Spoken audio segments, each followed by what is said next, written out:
우리 농민이 정성껏 기른 고품질 국산 농산물로 만들어 더욱 믿을 수 있는 농협 가공식품은 전국 농협 하나로마트에서 편리하게 구매할 수 있습니다. 쉽고 간편하게 온 가족이 행복하게 즐기는 농협 가공식품은 우리 농가에서 생산한 고품질의 국산 농산물을 주 원료로 안전하고 위생적인 설비를 갖춘 전국 농협 농식품 가공사업소에서 지역적 특색을 담아 건강하게 만듭니다. 건강한 자연의 맛, 농협 가공식품.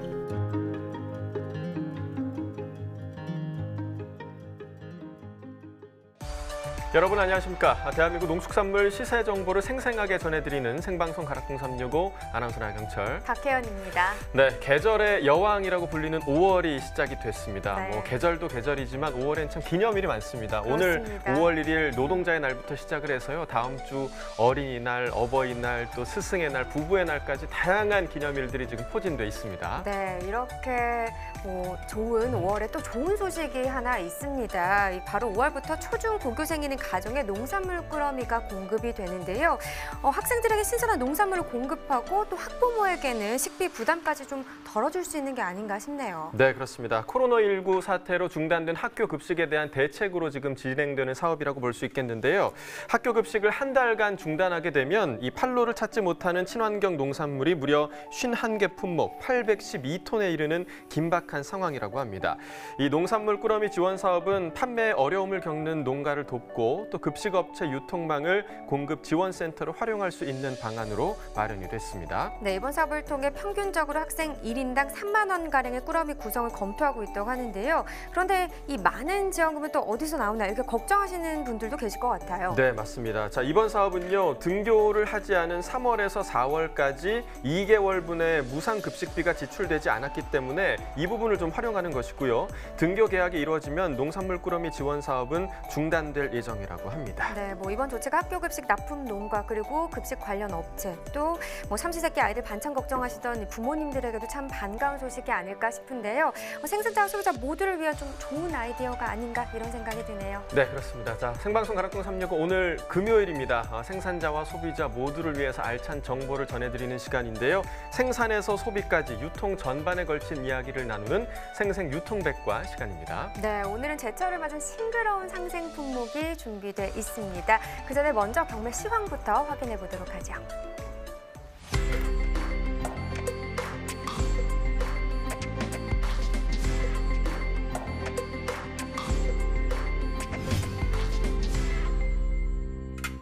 네, 오늘 기온이 많이 올라서 초여름 날씨를 보였는데요. 이제 슬슬 시원한 음식이 당기는 시기가 오고 있습니다.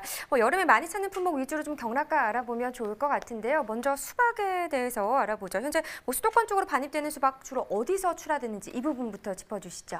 네, 수박은 현재 경남 함안과 창원 그리고 경북 칠곡 고령, 전북 고창 익산 지역에서 주로 출하가 돼서 서울을 비롯한 수도권 지역으로 올라오고 있는 상황입니다. 4월 말부터 오는 어린이날까지 황금 연휴가 이어지고 있는데 이맘때 수박 소비도 늘어날 것 같습니다. 시장에서 가격 전망 어떻게 하고 있을까요? 네, 소비가 늘면서 거래가도 소폭 상승하는 분위기인데요. 맑은 날씨가 지속되면서 상품의 품위가 좋아지고 있고 또 증가하는 수요량 대비 공급량은 부족해 서 계속해서 가격 오름세를 전망하고 있습니다.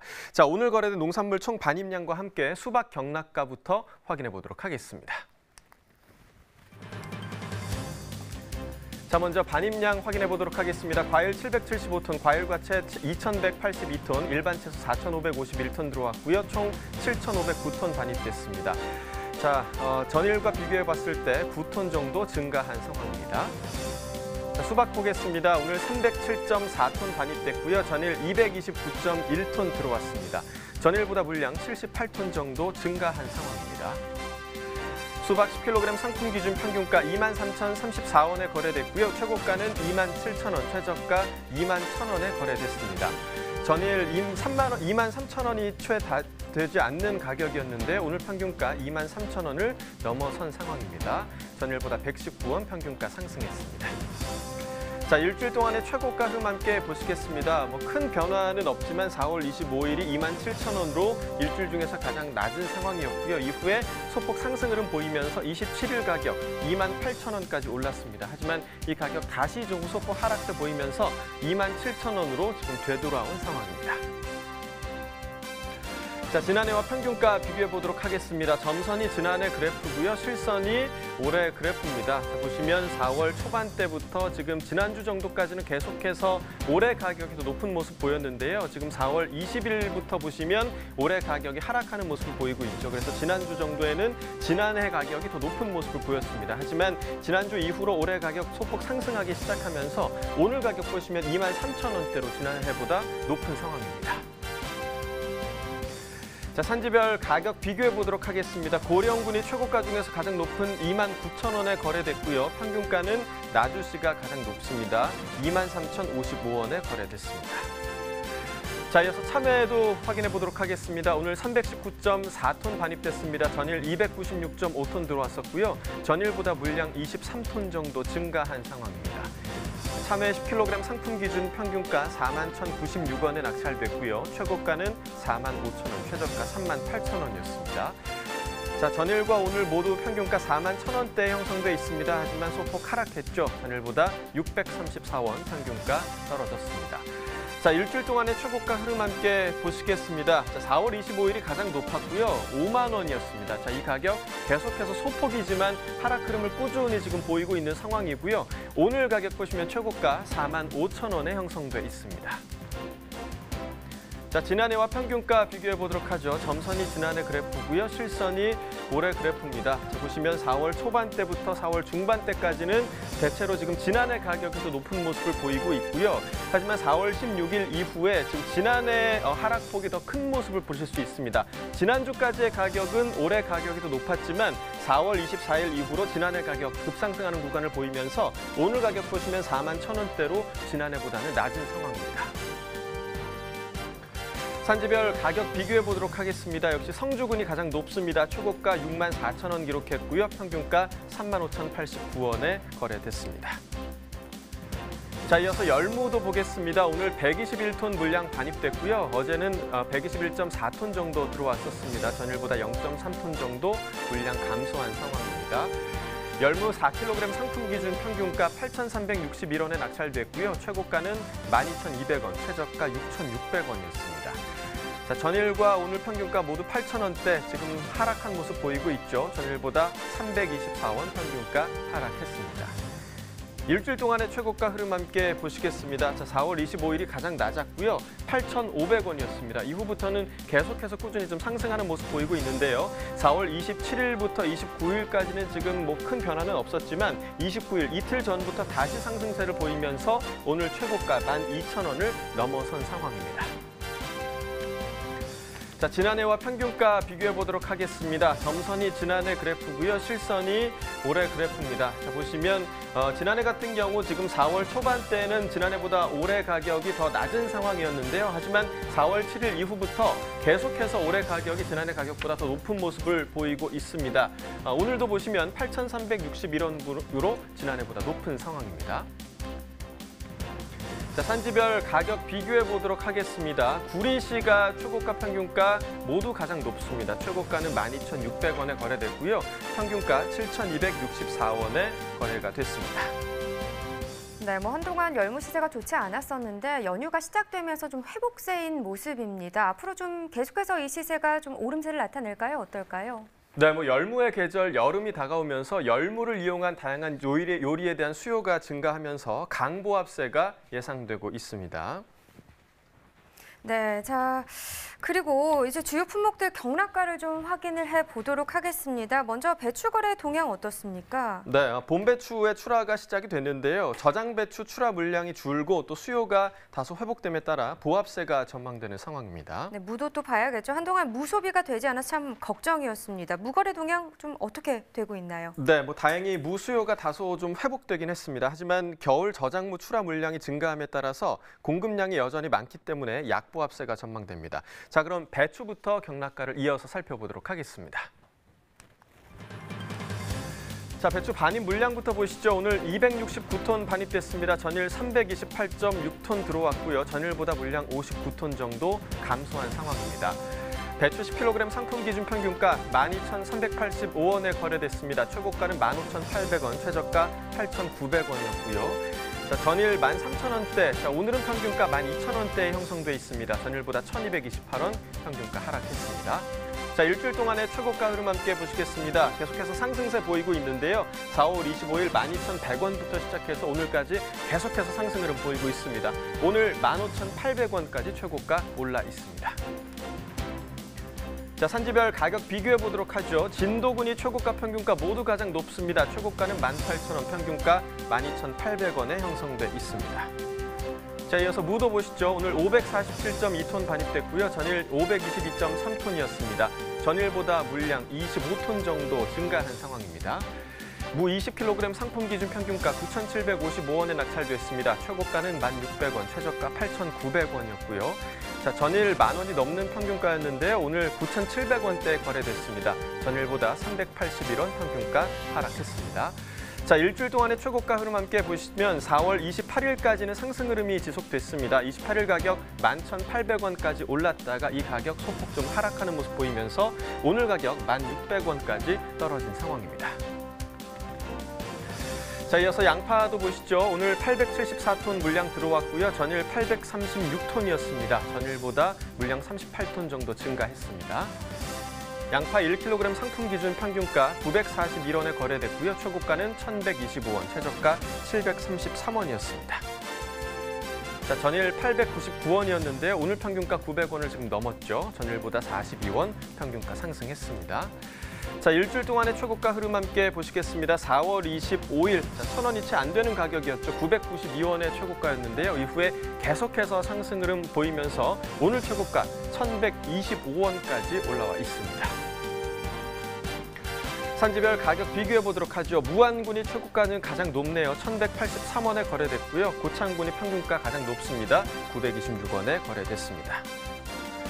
자, 이번에는 파도 보겠습니다. 오늘 308.6톤 물량 반입됐고요. 전일 289.2톤 들어왔습니다. 전일보다 물량 19톤 정도 증가했습니다. 대파입니다. 1kg 상품 기준 평균가 1,037원에 거래됐고요. 최고가는 1,150원, 최저가 950원에 낙찰됐습니다. 자, 전일 평균가 1,100원대에 형성이 돼 있었는데요. 오늘은 1,000원대 형성돼 있습니다. 전일보다 119원 평균가 하락했습니다. 자, 일주일 동안의 최고가 흐름 함께 보시죠. 4월 28일이 가장 높았고요. 1,280원이었습니다. 이후에 좀 소폭이지만 하락과 상승을 반복하다가 어제보다는 조금 떨어진 모습 보이고 있고요. 오늘 최고가 1,150원에 형성돼 있습니다. 산지별 가격 비교해 보도록 하죠. 신안군이 최고가 중에서 가장 높은 1,170원에 거래됐습니다. 평균가는 부안군이 가장 높네요. 941원에 거래가 됐습니다. 자, 지금부터는 본격적으로 오늘의 상생 품목에 대한 이야기 나눠보도록 하겠습니다. 자, 박혜연 아나운서, 오늘 상생 품목 어떤 품목인가요?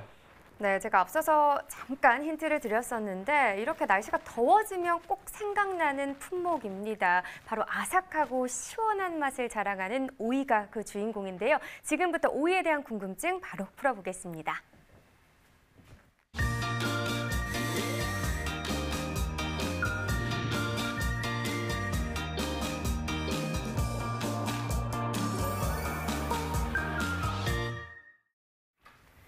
네, 오늘도 역시 스튜디오가 꽉 찼습니다. 네. 뭐 금요일이면 어김없이 오시는 분이죠. 이경아 팜캐스터 어서 오세요. 네, 반갑습니다. 팜캐스터 이경아입니다. 오늘 준비한 오이에 대한 소식 역시요. 오이의 청량감만큼이나 갈증을 아주 시원하게 풀어드리도록 하겠습니다. 기대 많이 해주세요. 네. 네, 이경환 팟캐스터 매주 이렇게 가까이서 보니까 너무 좋은 것 같고요. 정말 좋죠. 네, 정말 좋습니다. 자, 오늘 한 분이 또 있습니다. 제가 늘 이분 뵐 때는 약간 큰형님 같다 이런 느낌을 늘 네. 이제 드는데요. 조영철 전문위원도 함께 자리해 주셨습니다. 안녕하십니까? 안녕하십니까? 조영철 위원입니다. 네, 반갑습니다. 오늘도 역시나 양쪽 옆이 든든합니다. 그렇습니다. 네, 알차게 채워보도록 네. 하죠. 자, 오늘의 상생 품목 바로 오이인데요. 오이가 지금 제철을 맞았고요. 또 숫자 5와 2를 합치면 오이죠. 네. 바로 네. 내일이 오이데이입니다. 네. 네. 이 농촌진흥청이요, 좀 오이 농가 소득을 늘리기 위해서 오이 먹는 날로 정했다고 합니다. 그렇습니다. 5월 첫 주 상생 품목으로 정말 딱이 아닐까 생각이 드는데요. 그런데 오이는 워낙 좀 다양한 요리에 이용이 되는데 두 분은 좀 어떤 오이 요리를 좋아하시는지 궁금합니다. 위원님 어떤 요리 좋아하시나요? 저는 손쉽게 만들지만 아주 시큼하게 먹을 수 있는 오이 겉절이 오이 먹고 겉절이요? 싶네요. 맛있죠. 네. 네, 맛있어요, 자 맛있어요. 이경화 팟캐스터는 어떤가요? 저는 정말 개인적으로 오이를 정말 좋아하기 때문에 오이로 활용된 모든 요리를 좋아하는데 뭐 특히 오이 소박이 그리고 좀 날씨가 더울 때 오이 냉채도 좋잖아요. 네. 근데 그렇죠. 저는 먹는 것만큼이나 피부에 많이 양보하는 것 같아요. 특히 오이만큼은. 아, 네. 그래서 그렇군요. 피부가 이렇게 좋으시군요. 그러게 굉장히 좋아요. 네, 부럽습니다. 저도 좀 먹는 걸 피부에 양보를 해야 하는데 먹는 네. 걸 워낙 좋아하니까 아직 그렇게 하지 절대 양보를 못하고 못 있습니다. 하시는군요. 네. 네. 자, 이렇게 피부 미용에 참 좋다고 소문이 나다 보니까 이 오이를 주성분으로 한 화장품들도 많이 나오고 있습니다. 이경화 씨, 제가 봤을 때는 실제로 지금 도움을 많이 보고 있는 것 같은데 어떠세요? 그런 것 같나요? 네. 네, 그런 것 사실 피부하면 우리 박혜원 아나운서 피부 너무 좋은데 피부에 가장 중요한 거 일단 두 분 뭐라고 생각하세요? 피부에 가장 중요한 거. 피부에 가장 중요한 수분? 그렇죠. 네. 그렇지. 예. 피부는 안 좋은데 제가 수분이 네, 없어요. 피부는 안 좋은데 정말 중요한 거 알고 있어요. 수분이 정말 가장 맞아요. 중요하잖아요. 자, 채소 중에 가장 수분 함량을 많이 머금고 있는 채소 중에 하나가 바로 오이일 겁니다. 오이가 거의 90% 이상 수분을 좀 머금고 있는데 저는 개인적으로 사실 이 먹기보다도 특히 요즘에는 자외선이 워낙 강하잖아요. 그래서 네. 좀 시원하게 오이를 좀 냉장고에 넣어두었다가 열을 식히는 데 활용을 많이 하거든요. 오이를 갈아서 얼굴에 올리면은 정말 좋아요, 진짜. 아, 저도 좀 갈아서 많이 네네. 해봐야 될 것 같습니다. 한참 사실 더울 때는 오이를 그냥 뭐 껍질만 살짝 깎아가지고 그대로 그냥 먹기도 그쵸. 많이 하고요. 또 오이지 담글 시기가 되면 한참들 많이 오이를 좀 사실 텐데요. 네. 그만큼 오이의 재배 농가도 좀 많을 것 같습니다. 실제 오이 재배 현황부터 좀 먼저 좀 알아보도록 하죠, 위원님. 네, 작년에요. 통계청에서 발표한 2018 시설 채소 온실 현황 및 채소류 생산 실적에 따르면요. 2018년 기준으로 전국의 오이를 재배한 전체 면적은 5,323헥타였습니다. 이 중에서 시설 재배한 오이의 면적은요. 4,164헥타로 약 78%를 차지했는데요. 이것은 2017년에 전체 오이 재배 면적 4,918헥타 그리고 시설 재배 면적 3,805헥타에 비하면 상당히 많이 증가한 경향입니다. 국내 지역별로는요. 2018년 기준으로 봤을 때 충남이 1,333헥타로 가장 넓게 재배가 되었고요. 그 다음에 이어서 경기, 강원, 경북 순으로 재배 면적이 있습니다. 네. 지금 이제 위원님이 이제 말씀해주신 오이 재배 면적에는 들어있지 않지만요. 네. 자, 오이의 재배 지역하면은 가장 먼저 떠오르는 곳 어디? 전 알죠. 어디예요? 구례입니다. 나 아나운서. 동의합니다. 대본 보셨군요. 네.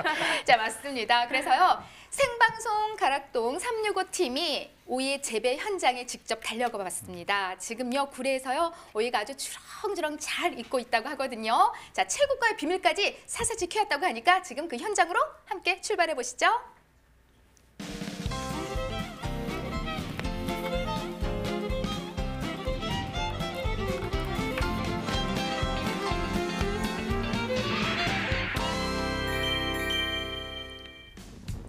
오늘의 상생 품목 오이를 찾아온 이곳은 전라남도 구례입니다. 명품 오이가 어떻게 길러주고 있을지 궁금한데요. 먼저 농장주를 찾아가 볼까요? 안녕하세요. 여기 농장 주인분이세요? 네, 안녕하세요. 공선의 양을 맡고 있는 이문식입니다. 오이의 모든 것을 알려줄 오늘의 주인공 이문식 농민 만났습니다. 구례 오이가 전라남도 이제 특산물이 되잖아요. 예, 이게 어떻게 이렇게 된 거예요? 예, 구례가 우리 전국에서 가장 많이 생산하는 지청오이의 주산지이고 또 구례 오이가 맛과 향이 좀 독특하기 때문에 널리 알려진 것 같습니다. 그럼 여기 있는 게 다 취청 오이예요? 예, 여기 있는 오이가 전부 지청오이입니다. 구례는 지청오이만 재배를 합니다. 구례라는 지역이 섬진강과 지리산을 끼고 있는 아주 천혜적인 기후 조건을 갖고 있습니다. 가장 일교차가 심하면서 또 구례 농민들은 지리산에서 나오는 산야초를 거름으로 퇴비로 만들어서 땅에 넣어서 가꾸기 때문에 맛과 향이 아주 독특한 그런 오이를 생산하고 있습니다. 여기 재배 면적은 어느 정도예요? 옛날에는 한 700여 농가가 오이를 재배를 했는데요. 지금은 노령화 인구로 인해서 한 100여 농가에 한 30헥타 정도의 면적을 갖고 있습니다. 저희는 하우스 면적으로 한 1,300평 재배하고 있습니다. 네, 그 쥐청 오이 좀 자세히 오늘 알려주시겠어요? 예, 이게 바로 구례오이 치청오이입니다. 맛과 향이 독특한 정말 맛있는 오이입니다. 이것이 바로 전남 대표, 구례 대표 명품 오이. 구례 오이는요, 작년 9월 말에 파종을 해서 10월 말부터 출하가 됐다고 하는데요. 모양도 크기도 각양각색, 척하면 척. 매의 눈으로 오이를 수확하고 있었습니다. 정말 튼실하니 너무 예쁘죠? 그 수확하실 때 어떤 거를 중점으로 자세히 보세요? 이 수확은 제품에 품위가 있어서 좋은 오이는 과장이 한 26cm 정도 되는 것을 따고 있고요. 이렇게 불량과는 다 따서 이렇게 버리고 이 불량과를 제거해줘야만 좋은 오이가 하나 더 키워주는 다수확을 할 수 있는 그런 결과가 되는 겁니다. 역시 오랜 시간 이 오이를 재배한 베테랑답게 버릴 건 과감히 버리고 좋은 건 더 잘 키우는 것이 명품 오이 생산의 비결이라고 합니다. 30년 넘게 이어온 오이 농사, 그만큼 오이에 대한 애정도 정말 남다를 것 같은데요. 특성은 잘 시들지 않고 이 신선도가 상당히 오래 갑니다. 육질이 단단하기 때문에 이게 다른 지역 오이보다 신선도가 한 3, 4일 더 가기 때문에 판매하는 데 이점이 있다고 합니다. 장기간 수확을 하기 위해서 일단 볏짚 대비를 많이 사용을 하고 또 우분이나 이런 것들을 사용을 해서 정식을 한 다음에 정말 내 자식처럼 내 아이들처럼 관심을 가지고 해왔기 때문에 이게 이렇게 잘 자랄 수 있었던 것 같습니다. 네, 작은 오이 하나도 자식처럼 키우는 마음, 이런 농민의 정성 속에서 오이도 하루하루 눈에 띄게 쑥쑥 자라고 있습니다. 아니 그런데 잘 보세요. 요거 빨래집게 보이시죠? 네. 저게 아니 뭐죠? 오이밭에 왜 빨래집게가 이렇게 있는 걸까요? 뭐죠? 넝쿨이 많이 길어지면 올라가면 부러지잖아요. 그걸 방지하기 위해서 일주일에 한 번씩 칸을 옮겨서 작업을 해줍니다. 빨래집게가 명품 오이 재배에 제대로 한 몫을 하고 있었는데요. 이렇게 정성 들여 키운 오이, 몸에도 좋겠죠?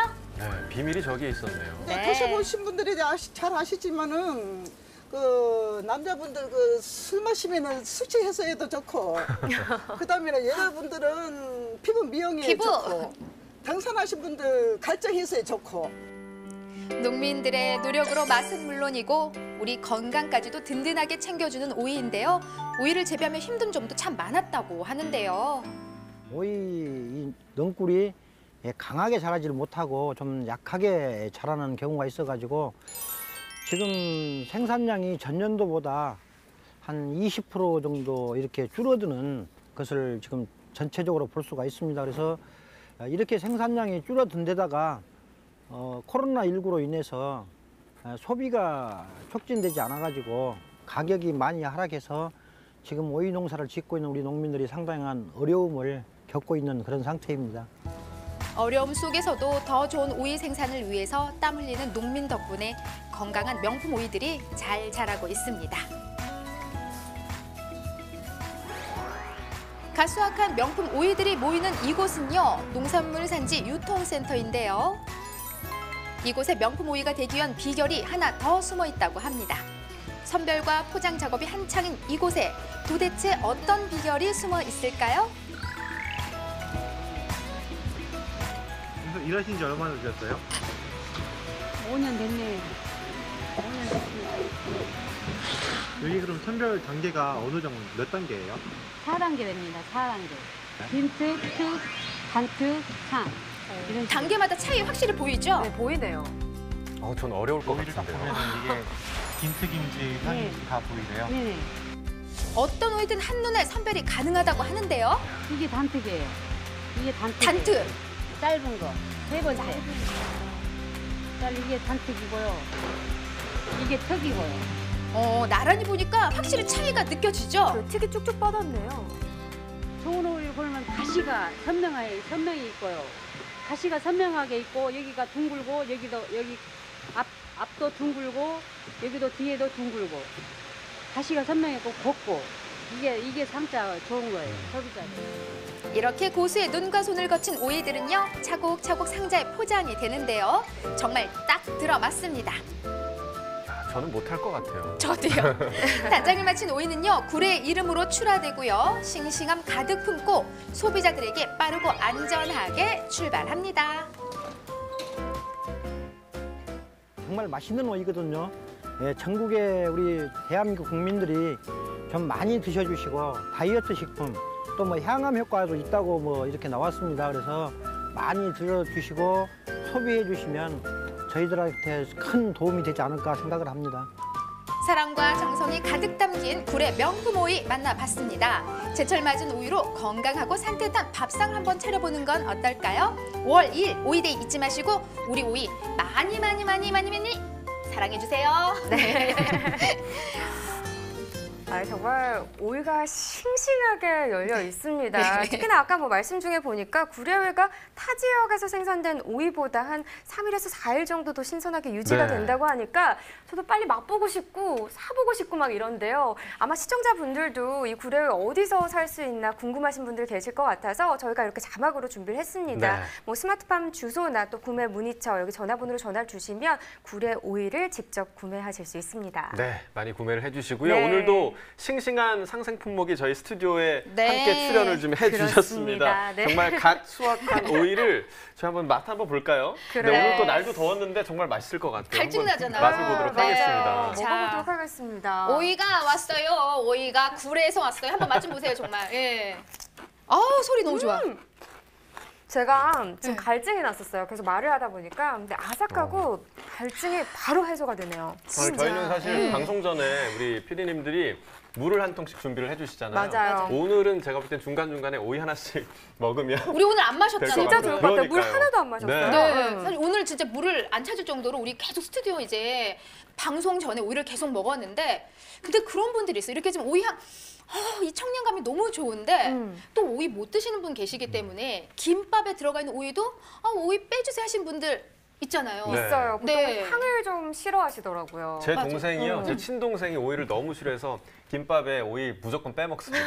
정말 한심해요. 그런 분들 진짜 많아요. 그런데. 그래서일까요? 그래서 이 맛있는, 이 신선한 오이가 왜 미움을 받을까 하면서 또 연구를 한 팀이 있다고 하는데요. 미국 그 유타대 연구팀에 따르면은 입맛을 결정하는 그 특정 유전자가요. 바로 쓴맛에 유난히 민감한 사람들이라고 해요. 그러니까 이 오이를 좀 싫어하는 사람들은 아무래도 일반 사람들보다 100배 그 쓴맛을 더 느끼는 거거든요. 그렇구나. 네. 역시 뭐 결론적으로 보자면 오이는 죄가 없다. 뭐 이렇게 얘기를 할 수가 있겠습니다. 그러니까 유전적으로 미각이 좀 민감하거나 아니면 후각이 민감한 그런 사람들일 가능성이 있다는 거네요. 네, 맞습니다. 그래서 특히 좀 오이 향이 좀 싫다, 오이 쓴맛이 싫다 하시는 분들은요. 이 오이 사실 우리는 이렇게 그냥 이렇게 생으로 먹잖아요. 그냥 이렇게 그러니까 먹는데 오이 소박이나 그러니까 오이로 관련된 이 김치를 해서 드시면은 오히려 좀 쉽게 더 가볍게 먹을 수 있다고 해요. 맞아요. 사실 저희가 뭐 오이 소박이나 오이지로 담궈서 많이 드시잖아요. 여름 때 뭐 김장 담그시듯이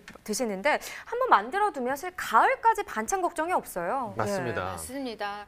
사실 이제 오이 소박이 두 아나운서는 어때요? 어떤 오이로 주로 활용을 하세요? 오이 소박이로 쓰는 오이. 저희도 오이 소박이를 많이 먹죠. 오이 소박이. 그러니까 주로 이제 다다기 오이. 다다기 오이로 많이 사용을 그쵸? 하죠. 네. 위원님은 어떻게 뭐 오이 소박이 하실 줄 아세요? 먹을 줄은 알죠. 저도 마찬가지입니다. 네, 누구보다도 잘 드실 것 같아요. 이해를 못하더라고요, 지금 나경철 아나운서. 통째를 지금 남자들의 눈빛이 혜연 아나운서는 알아요. 그러니까는 오이 소박이는 하면 대부분 다 다다기 오이를 활용을 하는데 이 두 남자들은 오이를 이제 요리를 안 하다 보니까 그냥 오이. 뭔 소린가. 오이가 다 오이 아니에요? 약간 이런 눈빛이에요. 네.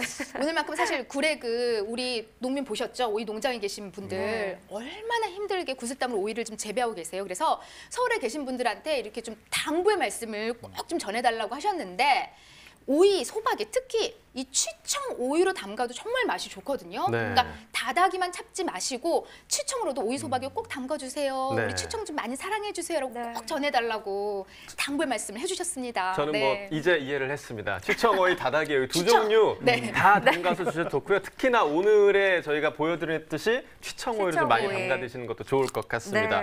자, 오이 재배를 할 때요. 신경을 쓸 게 정말 좀 많을 것 같은데 이맘때는 날씨 변화도 심해서 더 주의를 해야 할 것 같습니다. 같습니다. 농가에서 좀 특별히 신경 써야 할 게 있다면 어떤 점이 좀 있을까요? 네, 사실 봄이긴 하지만 네. 지금 아침 저녁으로 일교차도 클 뿐만 네. 아니라 사실 아침 저녁으로 또 쌀쌀하게 가기도 합니다. 이럴 네. 때는 상대적으로 습도가 올라가기 때문에요. 시설 내에서는 흰가루병이나 역병과 같은 곰팡이병 발생이 우려가 되고요. 또 최근에는 오이 재배가 많은 경북 지역을 중심으로 여러 가지 바이러스병이 이렇게 발생되고 있는데요. 이럴 경우에는 품질과 수량을 떨어뜨리기 때문에 사실은 빨리 관리를 해줘야 합니다. 다만 바이러스병은 정확한 약제가 없습니다. 그렇기 때문에 매개충이 되는 진딧물 방제를 철저히 해주시고요. 네. 만약에 병에 걸린 식물체가 보인다면 즉시 제거를 해서 전염이 되지 않도록 해줘야 합니다. 네, 지금 뭐 바이러스병에 대해서 언급을 해주셨는데 이 오이 출하할 때 그렇다면 어떤 점에 좀 가장 유의를 하는 게 좋을까요? 맞습니다. 요맘때 지금 오이 출하 한창 되고 있는데요. 그러니까요. 출하의 첫 번째는 수확 적기를 맞추는 것이고요. 또 온도가 높지 않도록 함으로써 이렇게 그 온도와 수분 스트레스를 최소화하는 것이 필요합니다.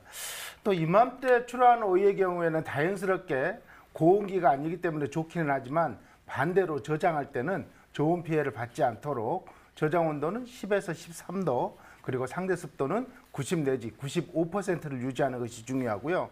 그리고 이제 이렇게 출하할 때 가장 마지막으로 중요한 것이 하나 있는데요. 아마 우리 이경화 씨는 거의 이제 전문 농업인이니까 답을 하실 것 같거든요.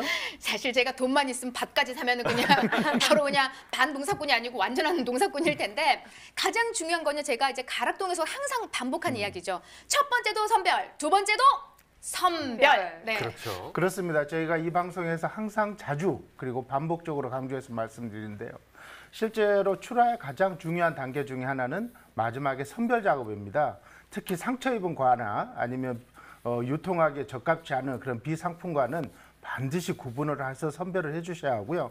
또 나아가서는 유통 중에 상처가 나거나 파손되지 않도록 주의하는 것까지 되면 출하에 어느 정도 도움이 될 거라고 생각됩니다. 네, 선별과 또 조심스러운 유통을 좀 기억해 주시면 좋을 것 같습니다. 자, 이렇게 정성스럽게 키워내는 오이가 정말 제값을 받았으면 네. 좋겠다 이런 생각이 드네요. 자, 이어서 오늘의 주인공 오이 경매 시황도 확인해 보도록 하겠습니다.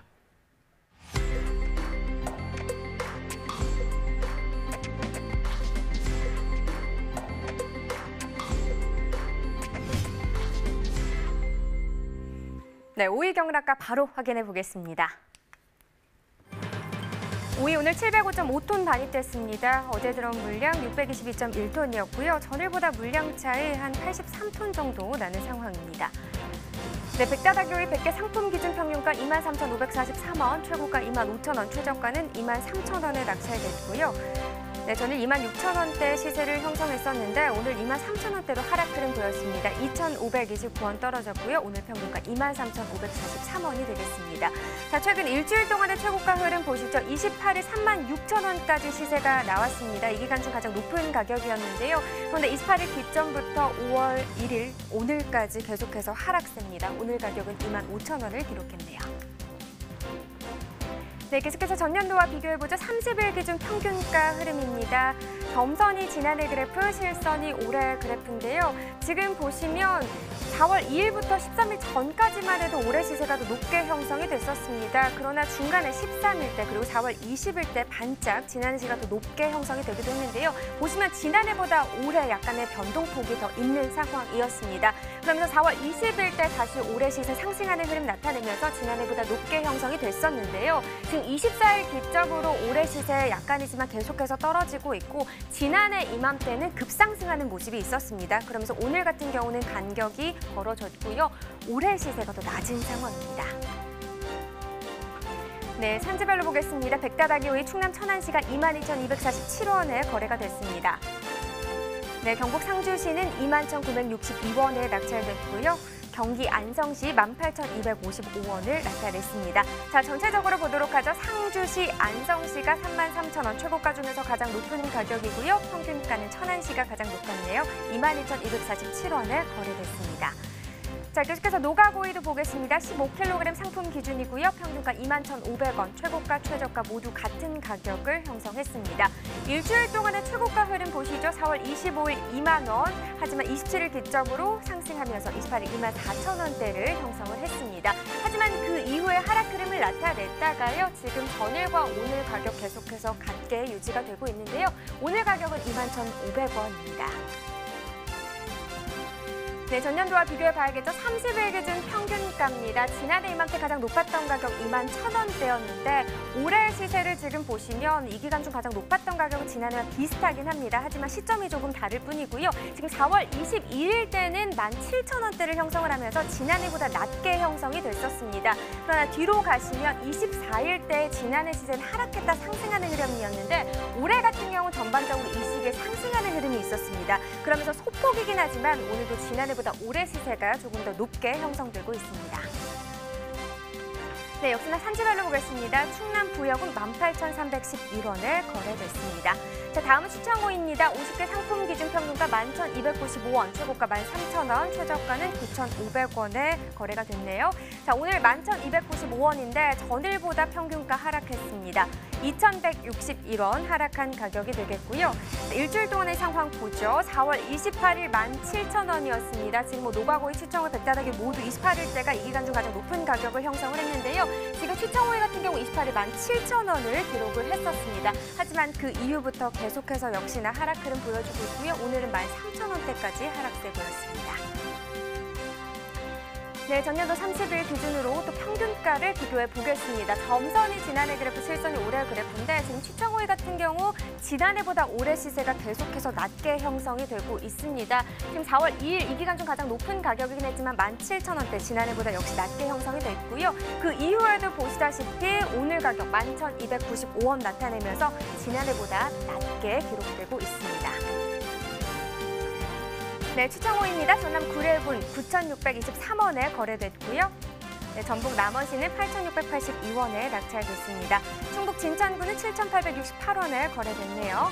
자, 전체적으로 보도록 하죠. 구례군 최고군 평균가 모두 높은 가격 형성했습니다. 최고가 14,500원, 평균가는 9,623원에 거래됐습니다. 네, 이렇게 오이 경락가 확인해봤고요. 오이에 대한 궁금증 계속해서 풀어보도록 하겠습니다.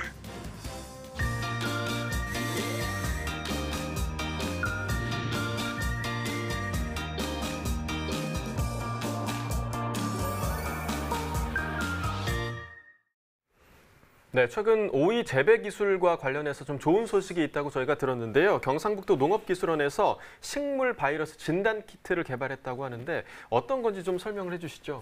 네, 앞서 잠깐 말씀드린 것처럼 네. 바이러스병에 대해서 말씀을 드렸잖아요. 예. 사실 이맘때 이제 오이 바이러스병이 발생되고 있는데요. 경상북도 농업기술원에서는요, 10개 채소 작물에서 오이 녹반 모자이크 바이러스와 같은 17가지 종류의 바이러스를 쉽게 이렇게 감염 여부를 진단할 수 있는 키트를요, 도내 시군농업기술센터에 2,360점을 보급했다고 합니다. 이 진단 키트는 국립원예특작과학원에서 개발한 것인데요.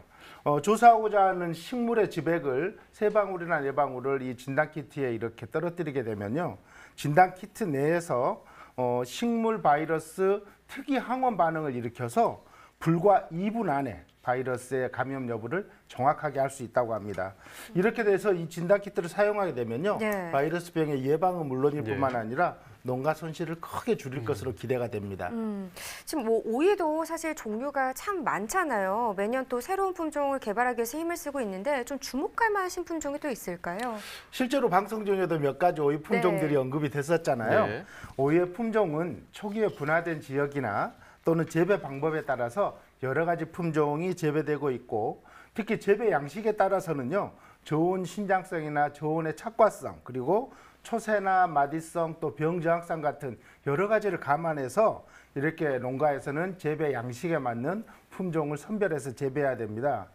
또 최근에 주목받고 있는 오이 신품종 중에 하나는 국내 육성 회사가 이렇게 출시한 품종인데요. 더 푸른 백다닥이 오이입니다. 예. 이 오이 품종은요, 저온 신장성과 정품 과율이 높을 뿐만 아니라 전체적으로 우수해서 고품질 다수학 품종으로요, 지금과 같은 월동 재배나 촉성 재배, 그리고 반촉성 재배에 알맞은 품종입니다. 하지만 항상 반복적으로 말씀드리지만 오이의 품종도 중요하지만 더 중요한 시장에서 평가를 받는 것은요, 재배 농가에서 하는 품질 관리 요령이 더 중요하다는 것을 다시 한번 말씀드리고 싶습니다. 네, 근데 지금 더 푸른 백다다기 오이, 이거 궁금하네요. 정말 푸른가 봐요. 네. 이 신품종 얘기를 들으니까 정말 또 우리 오이의 또 종류도 좀 다양하긴 하지만요.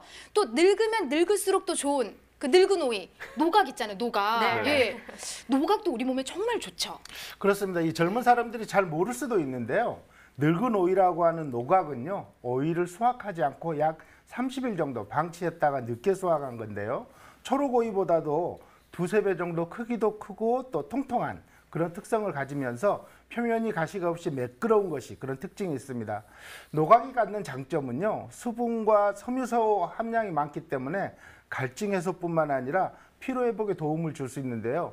무엇보다도 칼륨 함량이 높아서 노각을 먹게 되면 몸 안에 있는 나트륨을 배출하는 효과가 있기 때문에 노각을 많이 드시는 것이 좋습니다. 네, 뭐 노각 오이 같은 경우는 무침으로 많이 먹잖아요. 맞아요. 그래서 그러게요. 그 맛이 생각이 나서 침이 넘어가네요.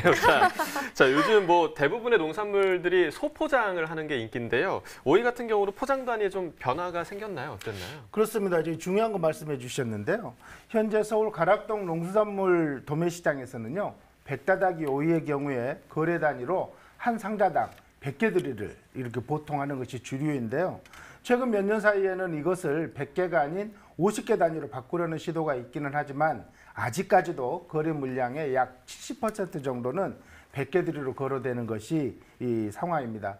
여기서 중요한 것은 무게인데요. 거래 물량의 100개들이 한 상자의 일반적인 무게가 20kg를 넘고요.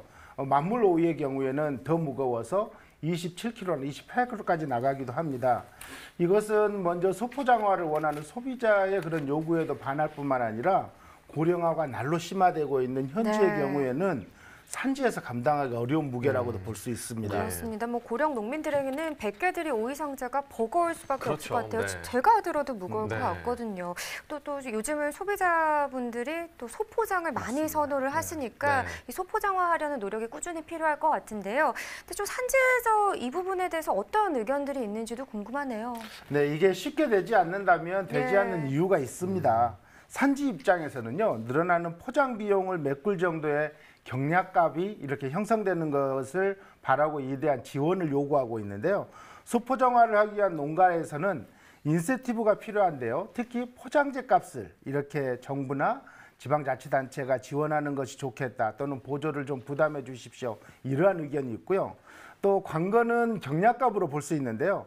가락시장 유통인의 경우에도 역시 마찬가지로 소포장을 할 경우에 늘어나는 포장재 값이나 물류비를 시세에 반영하는 것이 소포장화의 연착륙에 도움이 될 거라는 그런 의견이 있습니다. 네, 뭐 이런 부분이 좀 잘 반영이 돼서 소포장된 오이가 좀 제값에 잘 거래가 됐으면 좋겠습니다. 네.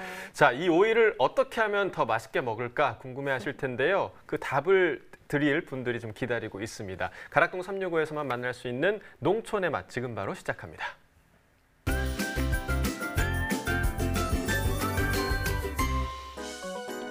네, 안녕하세요. 가락동 365 시청자 여러분. 여러분의 식탁을 책임지는 남자, 그리고 농촌의 맛을 이끌고 가고 있는 셰프 에드워드건입니다. 농부들이 정성껏 재배한 농산물을 재미있는 이야기를 전해드릴 강용입니다. 사실 이제 2020년 벌써 5월이 되었습니다. 시간이 너무 빠르다는 생각이 드는데, 보통 5월 하면은 좀 뭔가 농촌은 굉장히 바쁘게 움직이지 않을까라는 생각이 들거든요. 5월은 농촌의 시작과 마무리를 같이 하는 계절이어서 사실 굉장히 바쁜 때입니다. 뭐 지난해 심었던 양파나 뭐 하우스에 감자 수확을 마무리해야 되고, 그리고 이제 새로 뭐 모내기, 또 고구마를 심고 고추를 또 심고 해서 또 시작과 마무리를 같이 해야 되기 때문에 사실 5월은 굉장히 바쁜 계절이죠. 그럼 5월 달에 많이 나오는 채소는 뭐가 대표적일 것일까요? 뭐 여러 가지가 있지만 우리가 깜짝 놀랄 때 많이 나오는 채소가 있습니다. 깜짝 놀랄 때요? 오잉? 오잉?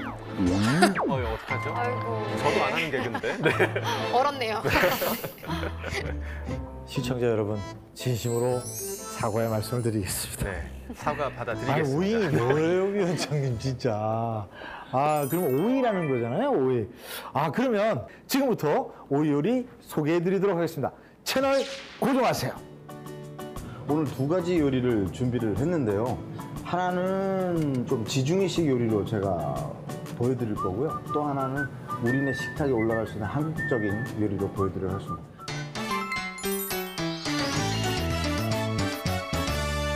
리코타 샐러드. 오이, 빨간 피망, 노란 피망, 정양파, 민트잎, 체리토마토, 플레인 요거트, 레몬 첫 주스 번째 준비합니다. 요리는 오이로 만드는 샐러드인데요. 굉장히 간단합니다. 오이는 좀 큼직하게 잘라주는 게 좋습니다. 그래서 이렇게 어슷썰기를 해주는 겁니다. 이쁜데 이렇게 써니까요? 어슷썰기. 씨를 제거할 때 보통 이제 일반적으로 반을 갈라서 안을 빼는데 그렇게 되면 이제 굉장히 많은 수고로움이 생깁니다. 그래서 꼭지 부분을 잡으시고 손에서 꾹 눌러주시면 돼요. 그래서 꼭지 부분 잡으시고 이렇게 양쪽 손으로 잡으신 뒤에 그 다음에 그대로 눌러줍니다. 그럼 이제 쏙 들어가게 빠지나요? 아니, 되거든요. 저런 이 쏙 방법이네. 들어간 상태에서 그대로 빼시면 이렇게 꼭지가 딱 떨어져 나와요. 깔끔하게 나와요. 마찬가지로 저도 몰랐어요, 오이 크기와 비슷한 크기로 요리 안 하잖아요. 이제 썰어주시는데 라면? 보기 좋은 네. 떡이 먹기도 좋다고 이렇게 안쪽 흰대 부분은 좀 제거를 해주시는 게 훨씬 좋습니다. 마찬가지로 오이와 자, 비슷한 이것도 크기로 어슷썰기로 잘라주시면 하시네요. 돼요. 파프리카 색감이 참 예뻐요. 네. 적양파 마찬가지로 그 뒤에 체리토마토. 체리토마토. 자, 그래서 물 준비하시고 여기에 오이, 파프리카와 적양파, 그다음 체리토마토 넣어주시고요. 빛깔 정말 그리고 이쁘지 나서 않아요? 여기에 색이 이제 다양해서 플레인 요거트 보기에도 들어갑니다. 좋습니다. 네. 그래서 보통 이제 무치듯이 들어가기 때문에 아, 플레인 양이 요거트. 조금은 있어요. 그다음에 여기에 후추, 후추가 들어가는군요. 레몬 주스가 살짝 들어갑니다. 아우, 상큼. 네. 민트 잎은 대는 쓰지 마시고 잎사귀 쪽만 이제 민트 향이 이렇게 막 썰어주세요. 전해져요, 지금. 이 시원한 향이 네. 날 것 같아요. 다지듯이 아, 솔솔솔솔 뿌려주고. 섞어주시기 바랍니다. 간단하네요, 정말. 왜? 오이 리코타 샐러드 완성입니다. 아, 먹음직스러워요. 네, 이번에 보여드릴 요리는 소고기 오이 볶음입니다. 두 번째 요리, 소고기 오이 볶음. 오이, 소고기, 마늘, 표고버섯, 대파, 소금, 간장, 설탕, 참기름, 참깨 준비됐습니다. 제가 시간 관계상 소금물에 살짝 재워둡니다. 그래서 이 재워두는 시간은 한 30분 정도 소요가 되고요. 살짝 숨이 죽을 정도 오이 이렇게 딱 준비를 해주시고 표고는 꼭지를 잘라서 아, 전 고기보다 이 버섯도 좋아해요. 파 참 좋죠. 네. 버섯도. 얇게 채려 써주세요. 저는 저 칼질 소리가 너무 좋네요. 그러니까요. 이렇게 썰 수 있어요, 박현 아나운서? 대파 연습하면 안 준비되어 있고 되는 게 마늘을 어딨겠어요. 조금만 다져주시면 돼요. 네. 근데 역시 그리고 마지막으로 전문가는 소고기가 다르네요. 남았죠? 마찬가지로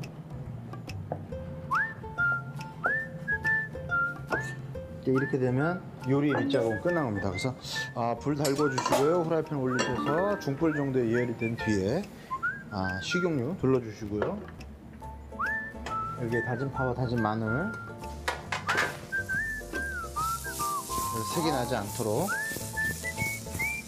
살짝 볶아주시고 여기에 이제 썰어두었던 소고기, 표고버섯도 들어갑니다.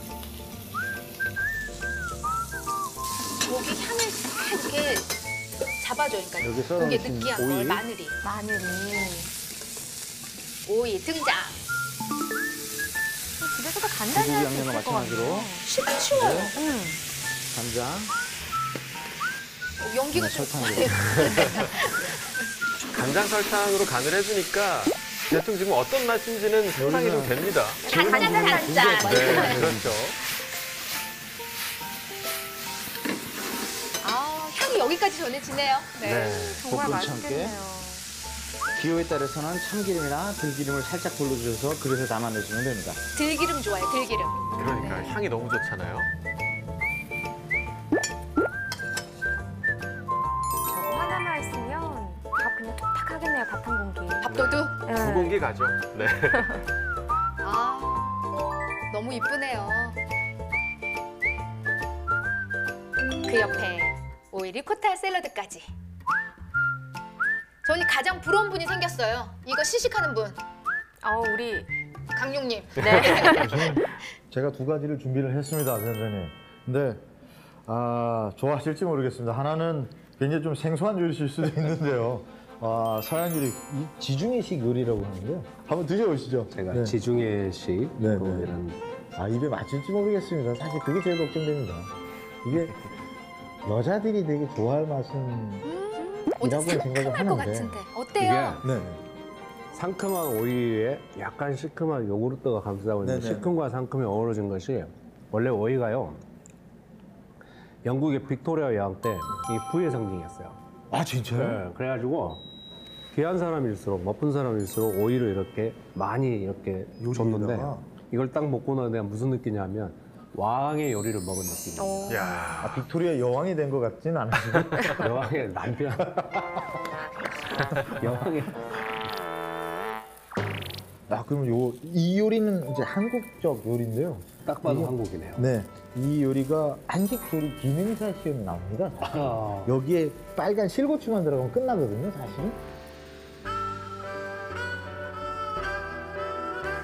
밥이 있어야겠는데요.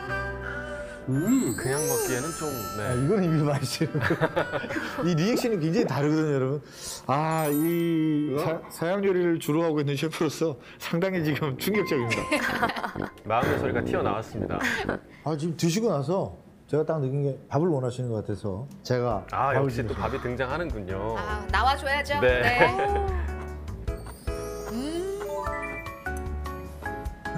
말씀 좀 하세요. 내가 바로 조선의 왕. 이건 정말 왕의 반찬, 궁중요리 사실 이게 같습니다. 이 궁중요리 쪽에 많이 나오는 음식이에요. 어쩐지 이건 딱 조선의 왕이 먹는 요리고요. 이거는 서양의 왕이 먹는 요리다. 그런 느낌이네요. 자, 그런데 위원장님, 저는 개인적으로 궁금한 게 그럼 과연 우리는 오이를 언제부터 먹기 시작했을까? 오이 역사는 어떻게 되는 건가요? 오이는 세계적으로 약 3,000년 전부터 재배를 하기 시작을 했어요. 원산지는 인도의 서북부에 있는 히말라야와 네팔인데요. 이제 우리나라는 고려사나 해동 역사 책에 보면 약 1,500년 정도 전부터 삼국지 때부터 오이를 재배한 걸로 이렇게 나와 있습니다. 그러면 그 뒤에 과연 그러면 지금은 얼마 정도가 오이가 만들어질까, 생산이 될까? 예, 2019년도 기준으로 우리나라 오이가 약 39만 4천 톤 정도가 생산이 되고요. 세계에서 가장 많이 오이를 생산한 나라는 중국. 중국. 그다음에 이란, 터키, 러시아. 우리나라는 한 17번째 정도로 오이를 많이 생산해서 많이 먹습니다. 그러면은 그 정도의 생산량이 나오고 있다라고 하면 종류가 어마어마한 것 같은 종류는 어떻게 되나요? 오이는 이제 백다다기 오이가 백다다기라고 하는 거군요.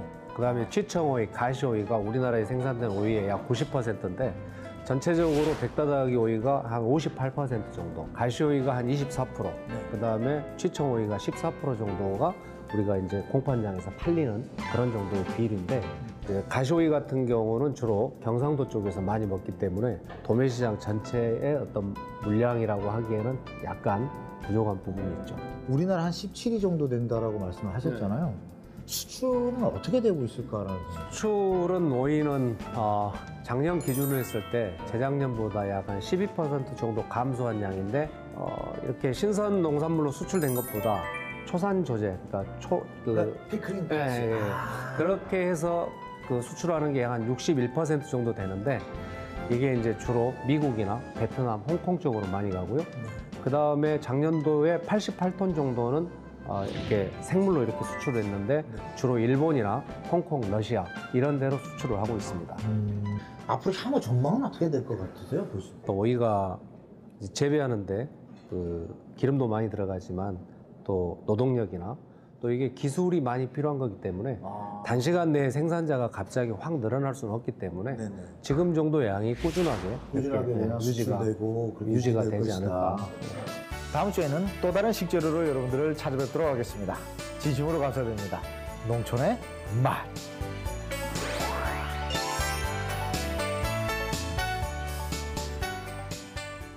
자, 오늘도 두 가지 요리가 나왔는데 오이가 귀한 분들께 드렸던 시절이 있었다는 게 참 생소하고도 또 저희도 귀한 분들께 많이 드려야겠다는 생각이 드네요. 네, 지금 지중해식 오이 샐러드 한식 조리사 시험에도 나온다는 또 이 소고기 오이 볶음에 대해서 저희가 배워봤는데 좀 둘 중에 어떤 요리에 더 관심이 가세요? 저는 이제 한식 조리사 시험을 제가 봤거든요.